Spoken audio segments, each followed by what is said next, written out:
राधे राधे सारे जो हो तुसी कदे इन सारे ठीक ठाक इन भगवान करे तो सब ठीक ठाक रहन।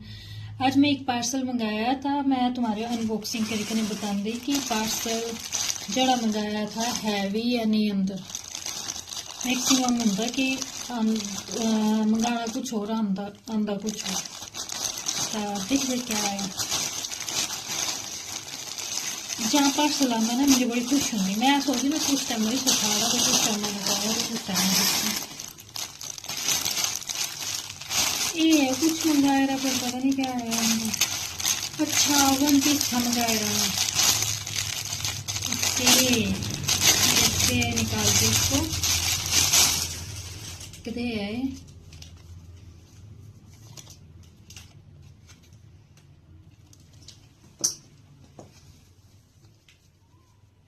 क्यूट है देखो।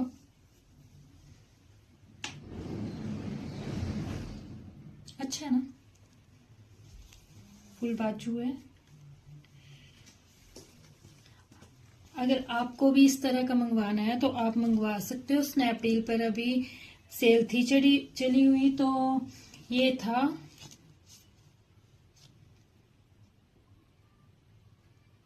रेट तो इसमें 2499 है लिखा हुआ, यानी कि 2500 के करीब था ये।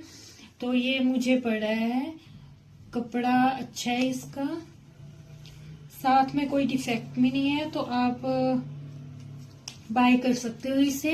ये मेरे को पड़ा 300 का, बट है बड़ा प्यारा। आप भी जाइए स्नैपडील पे, अभी सेल लगी है तो सेल में आप ले लीजिए। कैश ऑन डिलीवरी भी है। कैश ऑन डिलीवरी अगर हम करते हैं तो 10 रुपए एक्स्ट्रा लग रहे हैं। तो जाओ सारे स्नैपडील पर जाओ, सेल लगी थी बाय करो।